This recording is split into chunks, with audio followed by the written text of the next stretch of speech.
আসসালামু আলাইকুম। প্রথমেই গভীর শোক জ্ঞাপন করছি যে মানুষগুলো আজকে মারা গিয়েছেন বা শহীদ হয়েছেন অথবা নিহত হয়েছেন যে ভাষায় বলি। আজকে ভারতের গুজরাটের আহমেদাবাদে যে এয়ার ইন্ডিয়ার একটা বিমান ভয়াবহ বিমান দুর্ঘটনা ঘটছে আপনারা জানেন। ইতিমধ্যেই প্রায় ২০৪টা মৃতদেহ উদ্ধার করা হয়েছে। ৪১ জন এই মুহূর্তে চিকিৎসাধীন আছে। আর যারা চিকিৎসাধীন আছে তাদের অবস্থা আশঙ্কাজনক। আরও দুর্ভাগ্যজনক খবর হচ্ছে যে এই বিমানটি যেখানে গিয়ে আশ্রে পড়েছে একটা মেডিকেল কলেজের উপর, সেখানেরও আহমেদাবাদের সর্দার বল্লভভাই প্যাটেল বিমানবন্দর থেকে যুক্তরাজ্যের লন্ডনের উদ্দেশ্যে রওনা দেওয়া বিমানটি উড্ডয়নের কয়েক মিনিট পরই এক অদৃশ্য কারণে বিধ্বস্ত হয়েছে। বিমানে টোটাল ২৪২ জন আরোহী ছিলেন। এদের মধ্যে ২৩০ জন ছিলেন সাধারণ যাত্রী আর বাকি ১২ জন ছিলেন ক্রু। আর বিমানটি যেখানে গিয়ে আশ্রয় পড়ে একটা মেডিকেল কলেজে, সেখানেও ৫ জন ছাত্র নিহত হয়েছে, আরও অনেকেই আহত হয়েছেন। দর্শক, কেন এই বিমান বিধ্বস্তের ঘটনা? আসুন দেখি সর্বশেষ তথ্য কতটুকু পাওয়া গেল।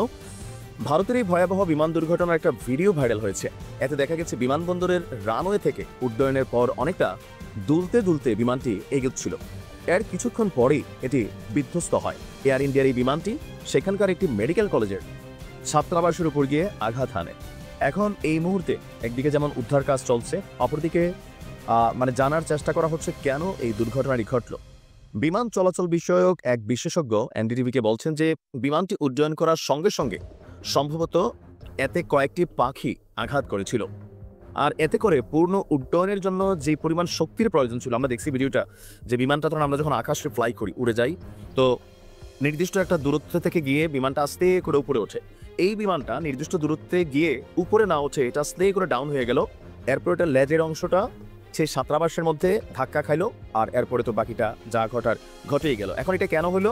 যে বিমানটা পূর্ণ শক্তি নিয়ে আকাশ উড়ার জন্য যে শক্তিটা দরকার হয়, যে প্রপেলারগুলো আছে বা পাখাগুলো আছে, সেখানে পাখির আঘাতের কারণে আপনার সাময়িকভাবে সেখানে বিকল হয়ে গিয়েছিল নিশ্চয় প্রপেলারগুলো, যার কারণে এটা উপরের দিকে উঠতে পারে নাই।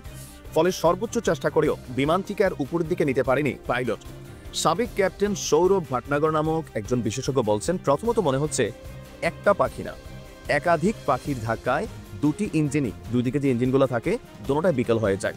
উড্ডয়নটি নিখুঁত ছিল, যারা প্লেনটাকে উড়াচ্ছিল, কিন্তু ল্যান্ডিং গিয়ারটি যেটা চাকার মতন থাকে, এই গিয়ারটি উপরে তোলার আগেই বিমানটি নিচে নামা শুরু করে। এমনটি সাধারণত হয় যখন ইঞ্জিন বিকল হয়ে যায় অথবা বিমান আকাশে থাকার সামর্থ্য হারিয়ে ফেলে। তো প্রাথমিক তদন্তে এতটুকুই মনে হয়েছে। ভিডিওতে দেখা যাচ্ছে যে উড্ডয়নটি সুন্দর হয়েছিল, বিমানটি নিয়ন্ত্রিতভাবে নিচে নেমে আসে, পাইলট মেডে কল করেছিল, যার অর্থ ওই সময় জরুরি পরিস্থিতির সৃষ্টি হয়েছিল। আর আজকে সারা ভারত জুড়ে স্বাভাবিকভাবে এটা নিয়ে খুবই সবার মন খারাপ।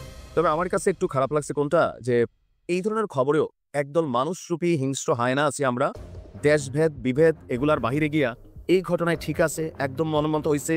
ভাই দেখেন, সাধারণ মানুষের সাথে আমাদের ভারতের কোনো শত্রুতা নাই।